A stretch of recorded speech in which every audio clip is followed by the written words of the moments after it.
Hey guys, Assalamualaikum. Kembali lagi bersama aku Afiq. Hari tu korang tengok kan yang kepawaan kamera Vivo F50 Pro ni dalam review si Muaz tu kan? Yalah, ia merupakan smartphone pertama yang disumbatkan dengan sistem gimbal dalam sesebuah kamera smartphone. Dan mostly smartphone sekarang ni kita ada feature OIS dengan EIS je. Kalau OIS dia adalah hardware yang diletakkan dalam sesebuah modul dalam kamera korang tu. So kamera korang akan bergerak dua axis, iaitu kita ada Y axis, lepas tu kita ada X axis, iaitu dia bergerak dua axis lah macam ni.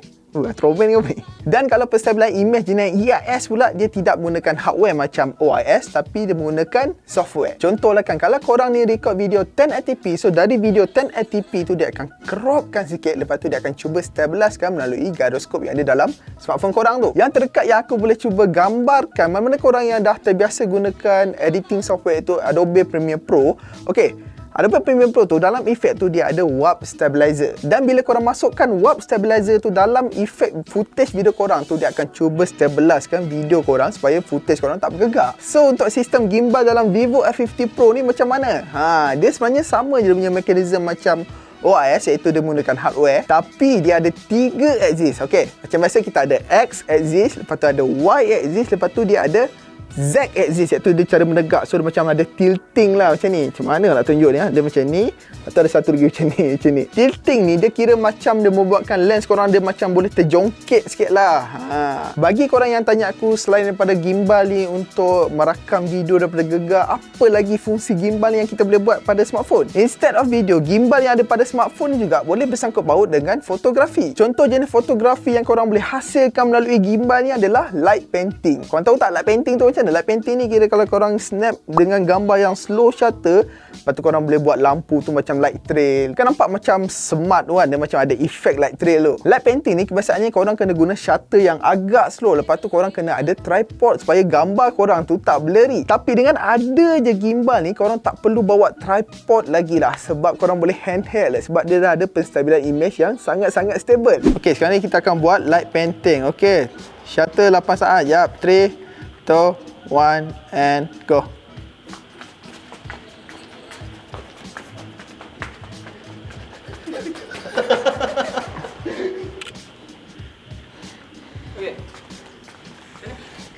Tanpa tripod. Mantap gila. Mantap shoot. So lagi dengan gimbal ni juga dapatlah meningkatkan kreativiti korang untuk buat mobile graphic yang lebih awesome. Panjang betul ayat bukan rimah aku ni kan. Tak apa-apa, korang anggap je benda ni knowledge. Okey, dekat depan aku ni kita ada Vivo X50 Pro dan kemudian kita ada Samsung S20 yang biasa. So apa kita nak buat? Macam biasa kita akan buat comparison.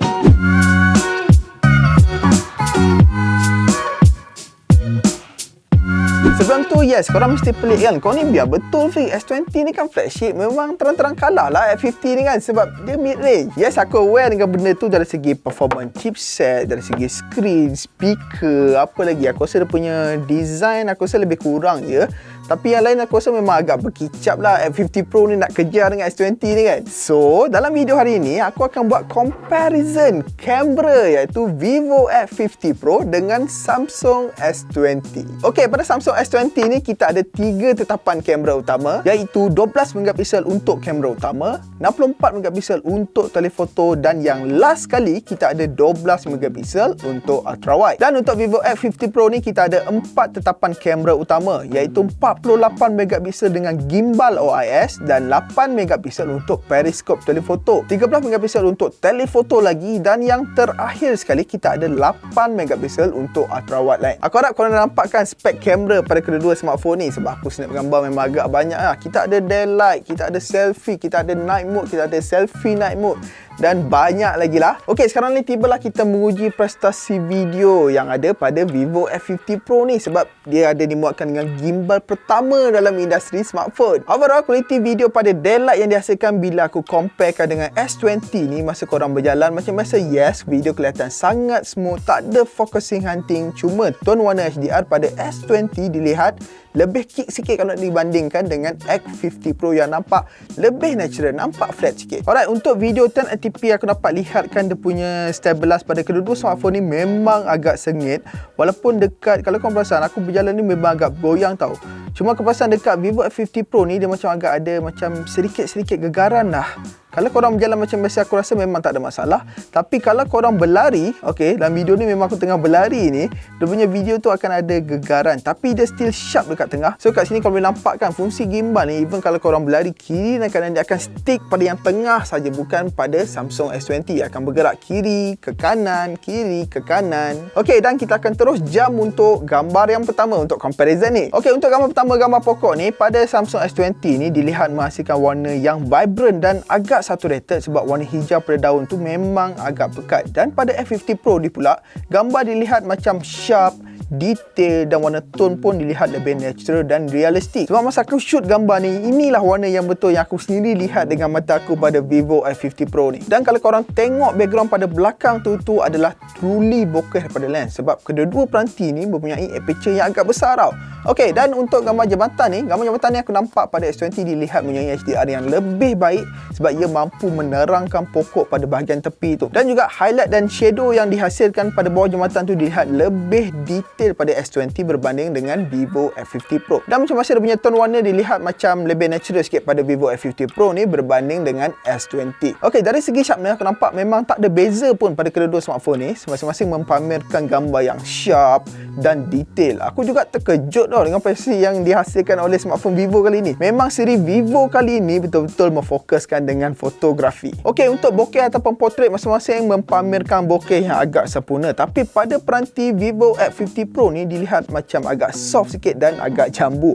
Tapi warna kulit aku suka pada Vivo F50 Pro ni sebab dia cerah. Korang boleh nampak skin tone tu memang putih cerah lah, memang nampak clear lah kat situ. Pada Samsung S20 warna dihasilkan agak sedikit flat sikit, nampak natural dan amat sesuai untuk buat editing lah bila korang ambil gambar kan. Tapi aku rasa gambar pada S20 ni dia macam gelap sikit lah kalau nak dibandingkan dengan Vivo F50 Pro ni. Cuma aku ada jumpa masalah yang ada pada Samsung S20 ni. Pada ultra wide, bokeh S20 ni dilihat macam struggle sikit lah untuk nak jadikan subjek tu dalam mode bokeh. Korang kena make sure jarak korang dengan subjek tu tak terlalu jauh. Kalau tak, memang mode bokeh dia memang tak dapat detect. Dan pada Vivo F50 Pro ni memang tak ada masalah langsung dari segi jarak. Okey, untuk selfie daylight. Untuk selfie pada kedua-dua peranti ni memang amat cemerlang. Cuma aku perasan pada gambar S20 tu dia macam agak sedikit gelap juga berbanding dengan Vivo F50 Pro ni. Dan keluasan angle bagi lens pada Samsung S20 ni memang agak tight sikit berbanding dengan Vivo X50 Pro yang agak luas dan memang agak senang korang nak composing shot selfie korang. Dan aku perasan Vivo ni memang dah terkenal tau dari dulu, memang dia punya selfie ni memang cun. Okey, untuk night mode ni aku rasa kedua-dua peranti ni memang agak sengit sikit lah.